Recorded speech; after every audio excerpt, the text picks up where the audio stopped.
할렐루야. 예, 우리 앞뒤에 불 보시고 주님의 사랑으로 인사들 나눕시다. 사랑합니다. 반갑습니다. 예, 이번 주간에 여러분 모두 승리하시기를 주님의 이름으로 축원합니다. 예, 그리고 오늘 또 이렇게 보니까 코비드 현황 봅니다. 예, 확진자가 2,419명, 도무지 줄질 않습니다. 예, 이제 이것이 우리가 with 코로나와 함께 사는 것이 이제 적응이 되고 모두가 다 지켜야 될 것 잘 지킬 때 이제 우리가 이 코비드가 우리 곁을 떠나게 될 것이라고 생각을 합니다. 우리 기도 열심히 하셔서 하나님의 뜻이 우리에게 나타나도록 노력하시는 우리 모두가 되기를 주님의 이름으로 축원합니다. 우리 육정은 장로님, 김희옥 장로님 나가실 때 철두철미하게 하셔요. 그곳에 가서도 철두철미하게 지키시고 기도 먼저 하시고 해결하셔서 출장의 목적을 다 달성하고 기쁨으로 돌아오는 여러분 되시기를, 두 분 되시기를 주님의 이름으로 축원합니다. 저희들이 예배 드릴 때마다 신령과 진정으로 예배 드리자 이렇게 기도를 합니다. 이제 이 신령과 진정으로 드리자라고 하는 말의 의미가 뭡니까? 그것은 바로 여호와께 드리는 예배가 향기로운 냄새가 나야 된다라고 하는 것입니다. 그래서 그렇다 그러면은 우리가 예배라고 하는 것이 무엇일까요? 여러분들 제가 오늘 몇 절 읽었죠? 읽는 데를 읽다가 제가 이제 영어로 상번제를 뭐라고 그러나 싶어서 이렇게 영어 쪽을 보니까 그걸 보다가 그냥 놓쳐버렸어요. 상번제, 예배. 그럼 예배나 상번제는 뭘까요? 네. 그러면 또 어떤 마음가짐으로 우리가 예배에 임해야 할까요? 우리는 매주일 일정한 시간을 정해놓고 하나님께 예배를 드리잖아요. 그렇죠? 여러분들 예배를 드리죠. 그런데 우리가 예배 드리는 게 중요한 게 아니에요. 과연 우리가 드린 예배를 하나님께서 기뻐 받으실까? 그게 중요한 거예요. 우리가 수천 번 상번제, 데일리 오퍼링이라고 그러더라고요. 영어로 보니까. 매일 드리는 이 예배가 하나님께서 받지 않으시면 아무 소용이 없다는 거죠. 아멘이죠. 우리가 정말 예배를 드릴 때 정말 신정과 진정으로 영과 말씀으로 이렇게 드릴 때 하나님께서 기쁘시게 받는 예배가 되어야 될 줄로 믿습니다. 아니면 우리가 드린 예배가 진정한 바른 모습으로 드려지는 것인지 이 두 가지가 문제라는 거예요. 하나님께서 우리 예배를 받느냐 아니면 우리가 예배 드리는 자세가 바로 되어 있느냐 이것이 중요한 것이에요.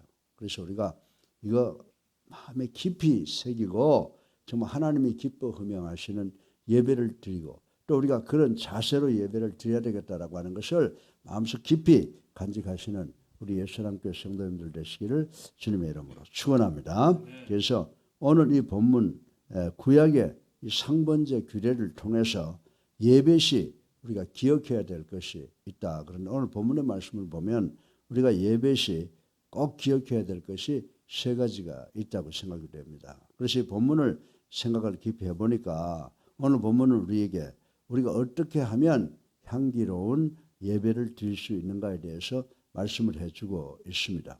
첫째로 예배를 받으시는 대상은 누구냐? 누구시죠? 하나님이십니다. 그리고 두 번째로 예배는 어떻게 드려야 돼요? 내 마음속에 있는 모든 것, 내 육신의 모든 것을 다 바쳐서 헌신하는 예배가 되어야 된다. 아멘이죠. 그리고 예배는 대성물이 되시는 그리스도를 기억하는 거예요. 예배에서 그리스도가 빠져버리면 그거는 예배를 헛되리는 것이다. 이렇게 말씀을 드릴 수가 있습니다. 그러면 이 세 가지를 한 가지씩 우리가 간단하게 설명을 한번 하면서 이해를 돕기를 바랍니다. 첫째로 향기 나는 예배의 대상은 누구라고 그랬어요? 하나님이시라고 그랬지 않습니까? 그래서 오늘 본문을 보면 이 번제물을 드리는 주체는 누구예요? 드리는 주체는 바로 인간이라고 하는 것을 우리는 알 수가 있습니다. 다시 말해서 우리가 예배를 드리는 주체라고 하는 거예요. 그런데 오늘 2절에 보면 하나님께서 뭐라고 말씀하셨어요? 우리가 드리는 주체인데 하나님께서는 나의 예물이라고 말씀했어요. 나의 식물, 나의 향기라고 하여 이 나의라고 하는 이 소유격을 세 번씩이나 반복하고 있는 것을 우리는 볼 수가 있습니다. 이것은 인간이 바치는 제물을 받을 수 있는 분은 누구라는 거예요? 하나님 한 분뿐이라고 하는 것을 우리는 알아야 됩니다. 그렇기 때문에 인간이 드리는 예물은 당연히 하나님의 것임을 선포하는 것입니다. 다시 말해서 인간이 경배할 대상은 누구라고요? 오로지 하나님 뿐임을 말씀하시고 계신다고 하는 것입니다. 사실 이 성경은 오래전에 기록된 것이죠. 그래서 성경은 고대의 예배에 관해서 기록한 창세기 4장 26절의 말씀도 우리가 읽어볼 수가 있습니다. 비로소 창세기 4장 26절에 비로소 여호와의 이름을 불렀더라 라고 하는 이 말씀에서 뿐만이 아니라 끊임없이 예배의 대상은 누구라고요? 오직 여호와 하나님 뿐임을 가르치고 있는 것을 우리는 명심해야 된다고 하는 것입니다. 사랑하는 예수랑교회 성도 여러분, 우리 예배의 대상은 오로지 하나님 뿐인 줄로 다시 한번 확신하시기를 주님의 이름으로 축원합니다. 우리가 이 사실을 반드시 기억할 때 마침내 요한복음 4장 24절에서 말씀하시는 것처럼 신령과 진정으로 드린 예배가 된다. 그럼 신령을 뭘 이야기하느냐? 예배에 성령이 임재하셔야 된다는 거예요. 두 번째는 예배의 중심은 말씀이 돼야 된다는 겁니다. 이 신령은 Spirit, 그리고 진정은 Word of God, 하나님의 말씀을 이야기하는 것이라고 하는 것을 우리는 반드시 깨달아 알아야 되는 줄로 믿으시기 바랍니다. 그러나 행여 우리의 예배가 피조물을 대상으로 하거나 아무런 대상이 없는 맹목적인 또는 형식적인 예배가 될 때 하나님께서는 극렬히 분노하실 것이며 우리를 징벌하실 것이다 라고 출애굽기 20장 3절부터 6절까지 이사야서 1장 10절부터 15절까지 기록해 놓은 것을 우리는 볼 수가 있습니다. 따라서 하나님은 어떤 피조물과도 비교가 될 수 없는 줄로 믿으시기 바랍니다. 예수를 보살이라고 그런다든지 예수를 어떤 인간 종교 창시자 이만이라고 그런다든지 이렇게 하면 그거는 죄를 지어도 큰 죄를 짓는 거예요. 이 우리의 예배의 대상이 되는 분은 하나님 한 분밖에 없는 줄로 믿으시고 삼위일체 하나님이시다. 성부 하나님, 성자 하나님, 성령 하나님이시다라고 하는 것을 그 자리에 다른 것들 끼워 맞출 수 없고 다른 것을 끼워 맞출 때는 우리는 무서운 징벌을 받게 된다라고 하는 사실을 우리는 알아야 되는 줄로 믿으시기를 주님의 이름으로 축원합니다. 실로 우리 성도는 하나님께 예배 드리기 위해서 calling out, 부름을 받은 자들이에요. 얼마나 감사해요. 70억이라고 하는 인구가 있는데 하나님께서 특별히 이 자리에 앉아 계시는 여러분을 불러내셨다는 거예요. 불러내셨다는 거예요. 그래서 여러분이 정말 부름받은 존재다. 그래서 제사장 같은 왕 같은 족속, 제사장 같은 족속으로 하나님께서 삼아 주셔서 우리가 감히 하나님 앞에 나와서 예배를 드릴 수 있는 부름받은 존재들이 되었다라고 하는 것을 감사하는 우리가 되어야 될 줄로 믿으시기를 주님의 이름으로 축원합니다. 예배는 아무나 오다가다 개나 소나 돼지나 드리는 게 아니에요. 더군다나 우리 성찬 같은 거는 이게 행위를 통한 신앙 고백이에요. 성찬 왜 해요? 우리는 예수님을 우리의 구주로 살아계신 하나님의 아들로 믿습니다라고 하는 그 믿음의 대상들만 먹을 수 있는 것이지 믿음이 없는 사람들은 그냥 먹으면 떡 한 조각하고 포도주 마시는 거로 끝나는 거예요. 그래서 이 성찬은 예수 믿고 세례받은 사람들 이상이 먹는 거지 세례받지 않은 사람들이 지나다니는 사람들이 그냥 오픈 커뮤니언 서비스 그래가지고 아무나 먹는 게 아닌 줄로 믿으시기 바랍니다. 우리 교회에 와서 만약 어떤 사람들이 예수 믿기 전에 그냥 다 먹는 줄 알고 먹는 사람들이 있을 거예요. 그건 아무 소용이 없는 거예요. 그 사람한테는. 성찬의 의미가 없는 거예요. 우리가 주님 앞에 예배를 드리기 위해서 성찬을 참여할 수 있는 자유를 얻고 예배 드린다라고 하는 것은 특별히 하나님께서 우리를 부름받은 존재들로 불러주신 것인 줄로 믿고 감사하는 우리가 되어야 될 줄로 믿으시기를 주님의 이름으로 축원합니다. 두 번째로 향기 나는 예배는 헌신을 다짐하는 행위라고 그랬어요.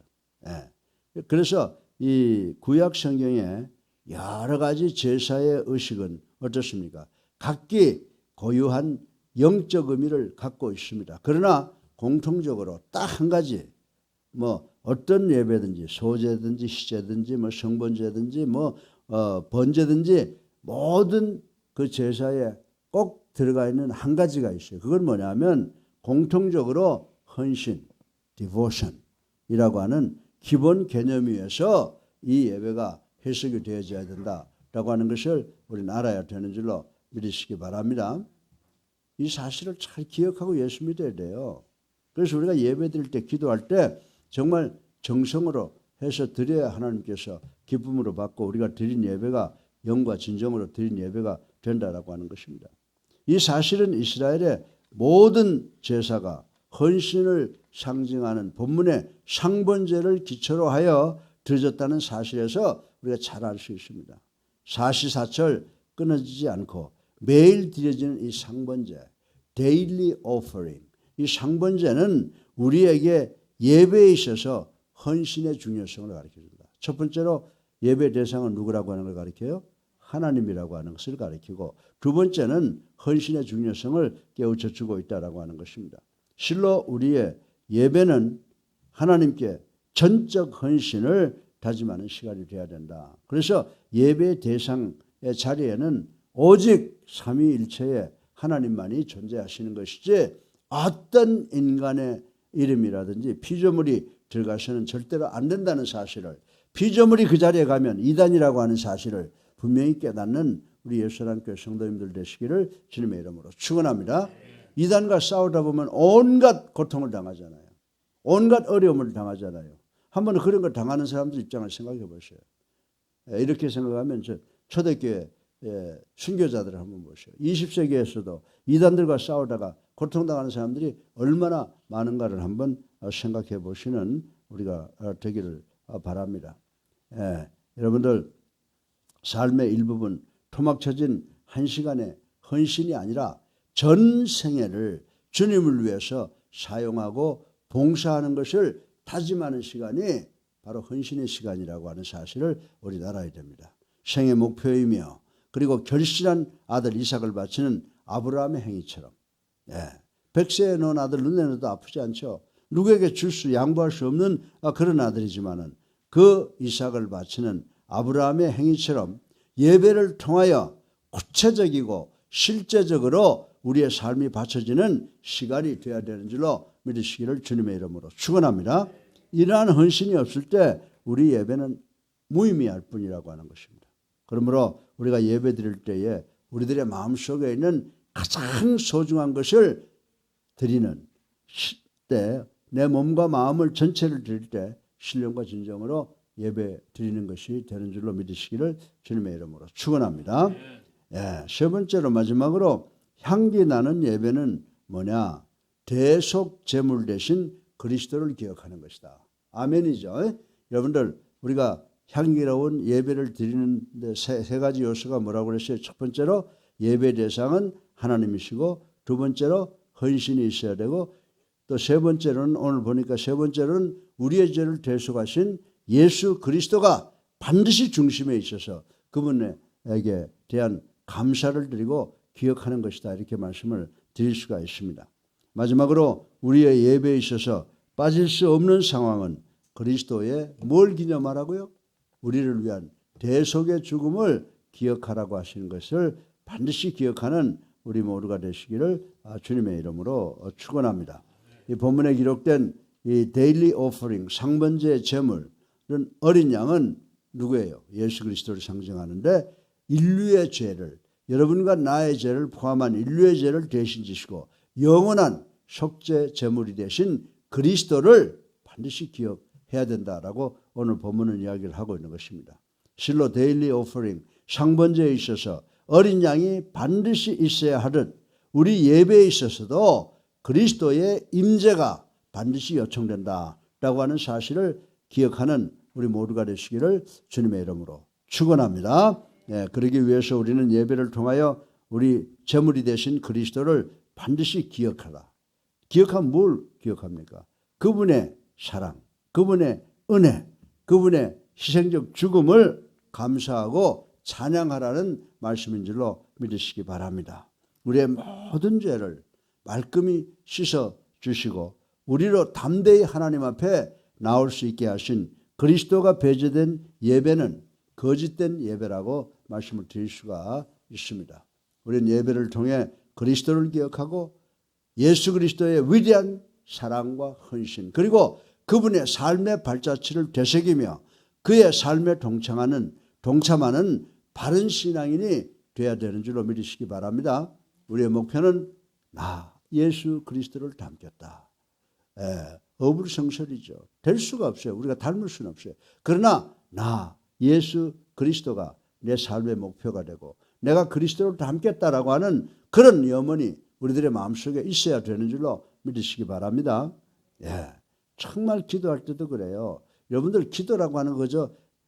자기 마음에 느낀 대로 하는 것 같지만은 성경을 통해서 보면요. 우리 교회에서 하는 게 맞아요. 하나님을 경외하고 찬송한다라고 하는 것은 감사하다는 말이 다 포함되어 있는 거예요. 감사는 경외, 존경이 빠져 있지만은 하나님을 경외하고 하나님을 찬양합니다 하면 저 단어 속에는 감사까지 다 포함되어 있는 거예요. 그리고 회개. 왜 회개가 중요하냐? 우리가 하나님과 우리 사이에 이 죄가 가로막고 있잖아요. 우리의 생각과 말과 행동을 많이 짓잖아요. 기도할 때마다 그걸 제거해야 하나님께로 우리의 기도가 올라간다는 거죠. 그 다음에 감사할 게 뭡니까? 감사는 우리가 주님의 은혜 감사해야 돼요. 그 세 가지를 먼저 하나님께 찬양과 회개와 감사를 통해서 올리고 그 다음에 이제 supplication 우리가 원하는 거 간절히 기도해야 된다라고 하는 것입니다. 우리가 정말 말씀을 바로 알고 말씀 따라 신앙생활을 해야지 평생 신앙생활을 하면서 말씀은 저기다 놓고 그저 먼지가 하얗게 묻어있죠. 제가 옛날에 아주 사랑하는 후배 하나가 예수 믿고 전도했더니 성경책을 차 뒤에 둬가지고 보진 않고 차 뒤에 두니까 이게 그냥 하얗게 바래진 것을 내가 보고 야단을 친 적이 있어요. 성경은 그냥 그렇게 두라는 게 아니에요. 읽고 묵상하고 그 말씀대로 살려고 노력해야 되는 줄로 믿으시기를 주님의 이름으로 축원합니다. 그래서 우리 성도들이 정말 말씀에 바른 이해가 있어야 돼요. 제가 그래서 매번 설교 때 세상 이야기로 나가지 않는 거예요. 말씀을 여러분에게 제가 전하는 거예요. 세상 이야기 그거 백해무익한 거예요. 그러나 말씀은 여러분에게 생명이 되는 말씀인 줄로 믿으시기 바랍니다. 그래서 시편 기자는 시편 95편 6절에 뭐라고 말씀했습니까?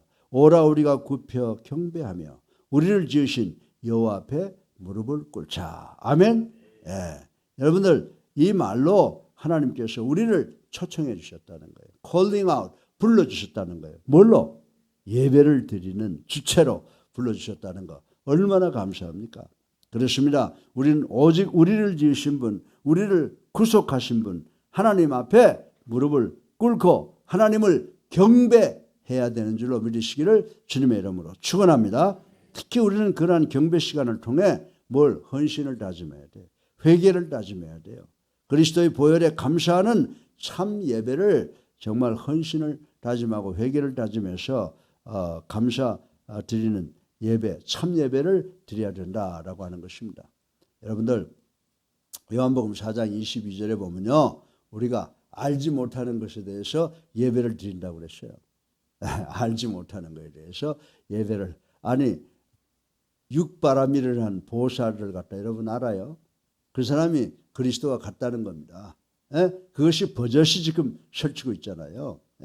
그리고 마태복음 15장 9절에 헛되이 경배하는. 그러니까 알지 못하는 것을 예배하거나 대상이 잘못된 것에 대하여 경배하는 것은 헛되다라고 하는 것이며 요한계시록에는 요한계시록 19장 20절에는 알지 못하는 것 헛되이 경배하는 것은 거짓 예배를 드리는 거다. 그러니까 우리 중에 그리스도인 중에 헛된 예배 드리는 사람들이 많아요. 우리는 예배 대상이 누구다? 하나님이시다. 예배는 무엇이다? 헌신의 행위다. 예배는 예수 그리스도가 예배의 중심이 됨을 우리는 기억해야 된다. 이 세 가지를 꼭 기억해서 우리가 어디서 예배를 드리든지 간에 하나님이 기뻐하시는 향기로운 예배를 드리는 우리 모두가 되시기를 주님의 이름으로 축원합니다. 네, 이제 우리 다 같이 36장 찬송 한 장 부르시고 기도하는 시간을 갖겠습니다. 36장입니다.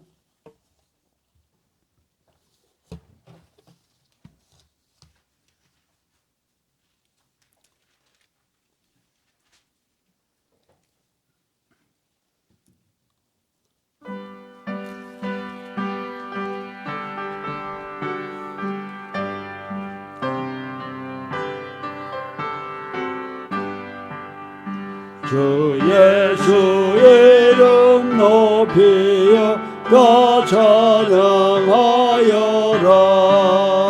금열 유관을 들여서 마녀의 저 찬양.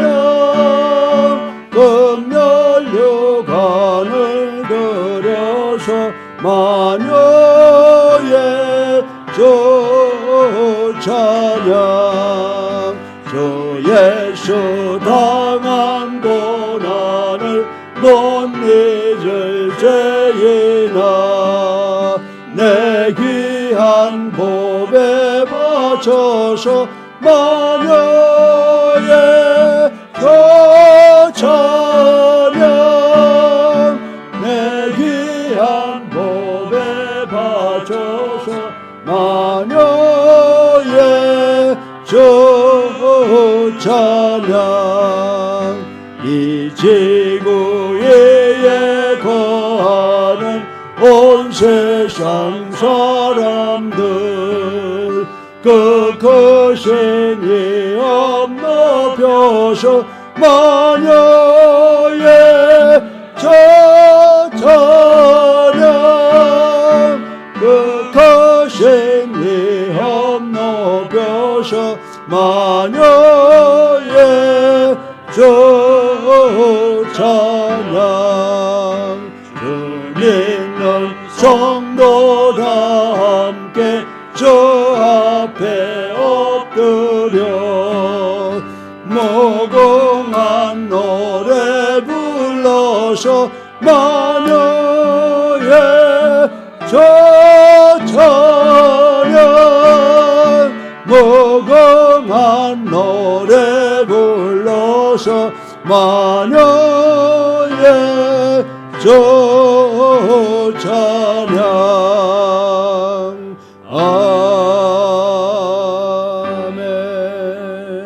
아멘. 세상이 참 어렵고 힘들지만 우리 예수 믿었다는 거 기쁘죠? 우리가 위로받고 이 세상에서 어려움 당하더라도 하늘나라에 가서 주님과 더불어 영생복락할 수 있는 줄로 믿으시기 바랍니다.